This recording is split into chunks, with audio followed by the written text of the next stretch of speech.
Hi, good morning, everyone. It's a pleasure to be here and bright and early here in Canada, and excited to share what I'm about to with regards to MetaWorldX. So hopefully everyone can see my screen. And Um, so um, Raza Jafri, as I mentioned before, my background is urban planning, and I was always frustrated with the fact that we for cities we're always reactive and not proactive. So MetaWorldX bring in what we see with the Gemini principles, something that could be used for citizens to engage with, where they could see not just a visualization of their city, but all the data coming out of silos onto one visual platform. So due to the time, I'm going to go very quickly through this. Uh, as we all know, the Gemini principles, the ultimate purpose is functionality, where we can use data to make decision making, and this is where high fidelity visualizations are coming to light. So the town of Aurora, they had a serious problem. They wanted a solution that can help their citizens engage with the city. So all of the data that the city had was sitting in silos, and to bring it all together through APIs, dynamic and static data, working with different stakeholders, it's important to be able to show where the parks are, where the trails are, all of that information, but also connecting the IoT data that the city has. So before someone leaves their home, they can go onto the digital twin of Aurora, and they can actually see what the live air quality is before they go for a round of golf. They can communicate with their mayor and essentially enter a hub where they could actually see the upcoming master plan and the developments. For property developers, this was a breakthrough because they always had an issue showing what projects were coming up. So Aurora was an opportunity to take those Gemini principles that were established in the United Kingdom and use them here on this side of the pond. And then when we're talking about cities, a lot of cities in North America, they have the ability to change the traffic lights for firefighters when they have to get to an incident, but to bring all that data onto a visual representation, onto a digital twin, that's what some cities were lacking. So we're starting to see now all of, especially with Fireware in Europe, you're starting to see all of the data that sits in these cities coming on to a single source of truth platforms like these, where they can engage with the citizens. Based on certain projects that MetaWorldX has undertaken, we realize that the need for schools is massive. So I'm just gonna pause here for a second. So in Allentown, Pennsylvania, so last year, if all of you remember, there was forest fires in North America coming in from Quebec and Ontario as the smoke moved down south into the Northeast United States. A lot of schools had to make the tough decision of when is it dangerous enough to close down the school without having tangible data. Now, with these IoT devices being installed in the schools, the school boards are having a hard time monitoring all of that data. So logically, it makes sense to have a visual digital twin where they can see these IoT devices in real time, and then decide, okay, is it time to close the school or not? Plus connect the BMS systems, the HVAC unit data, all of that to the digital twin as well. So this is what it looks like.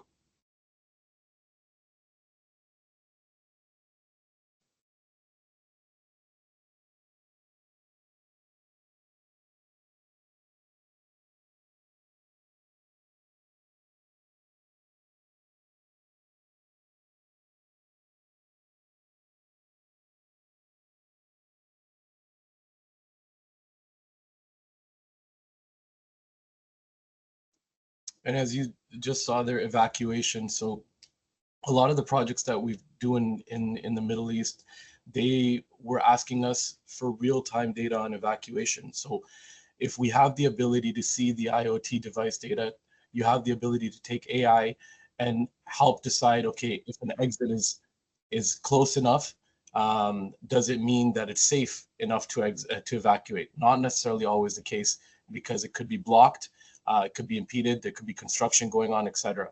So now if you take AI and IoT data, it can give you a more precise information on which door to evacuate from based on survivability ratings. So we're starting to see this in schools now.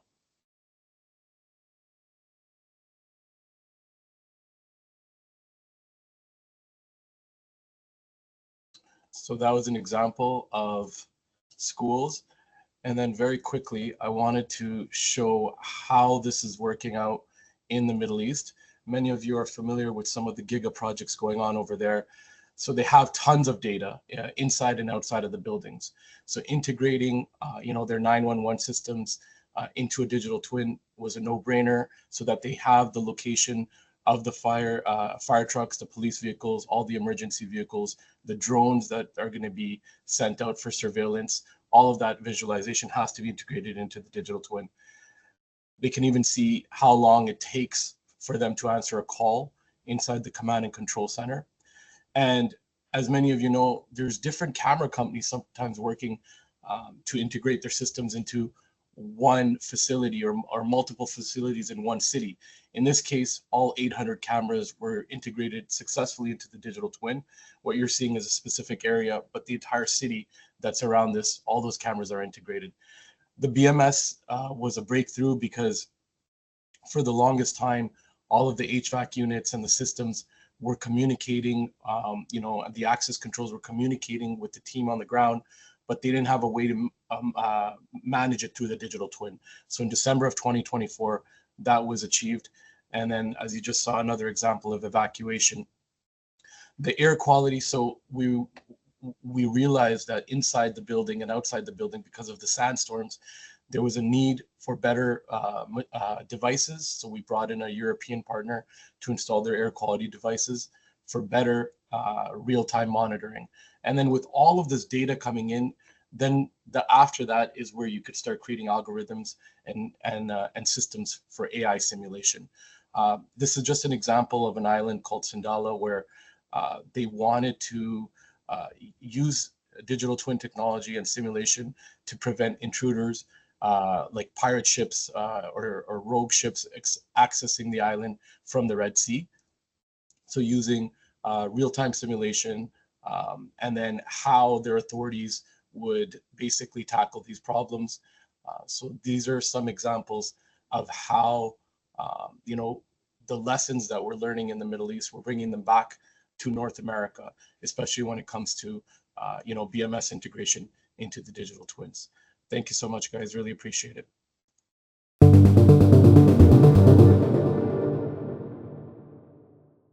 Raza, thank you for your presentation. Could you kindly talk about the advantages of using your platform in terms of detailed sustainability KPIs, platform speed, and AI integration? Are there benchmarks you can share, and can we bring our own algorithms to your platform? Yeah, so the ultimate goal of building the solution was to be able to be agnostic, not just the way we deploy. I know that's one of the questions coming up. So you can deploy over the cloud or on-prem, and to be able to bring in algorithms. That's a really good question. So we are currently a lot of the AI work, we are doing it in-house at MetaWorldX here in Canada. As you know, Toronto is known for having strong academic institutions like the University of Toronto, where Dr. Al Hinton is from, the father of AI. So yes, it is possible to bring outside algorithms into the platform.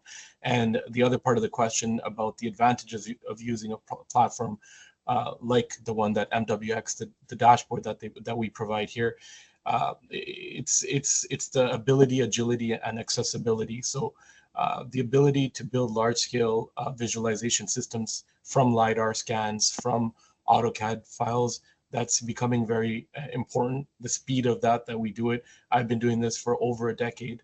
Like I said, I'm an urban planner, and we always use SketchUp and AutoCAD, as you guys can imagine. And we just feel like these type of solutions like Unreal and Unity are much, much better. So yeah, I think it's much simpler and faster to visualize a lot of data on these type of systems. Latency was always the issue, and now we're overcoming those challenges like you saw with Aurora. Raza, how do you ensure the Gemini principles are being considered throughout the life cycle of your projects? So as we know that obviously the Gemini principles, they were first introduced in the United Kingdom. And, you know, after seeing here in North America, we are far behind, unfortunately. And for us as a North American company, it is important to have some kind of framework, especially that governments are laying out. So when it comes to decreasing data volume and increasing data value, this is something that completely made sense from the beginning, not just for us but our clients as well. So at the base level, bringing the data, managing it into one system, so like a context broker, provides immense value. And we learned this especially from AWS and the Garnet framework that they created. So that means the asset data, data cleaning, customer data, data structure, all of that. Then the middleware, so making sense of it all, big data analysis, analytics, and data mining. For us, the ultimate purpose was, rule-based automation, decision support tools, optimizing the algorithms like we just spoke about, and machine learning. So this can help improve decisions. So this principle, even though it was defined in the United Kingdom, we're starting to see this across the board because it's not just tech companies like MetaWorldX that are using them. We're seeing PwC and large consulting companies following these Gemini principles as well. So it just makes sense. As digital twin capabilities are maturing and we move into these more robust implementations, what are the key challenges that you are facing, and what are the most intractable problems or sources of pain and difficulty? A lot of the idea and the concepts look like last year or 2 years ago, people didn't really know what digital twins were. Today, we have an opposite problem. Everyone has their own concept of it. And I think it comes down to leadership, especially we're seeing here, like from the municipal level, when mayors are forward thinking, not just 4 years, but 20 years in advance, that's where you can see these kind of innovations come into play. So I think it has a lot to do with leadership and structure. In the United States and Canada, you're going to start seeing, hopefully, starting to follow certain systems and methodologies coming out of Europe. We're really hoping for that because if we don't have that, you're going to see very siloed digital twin applications coming out from the States.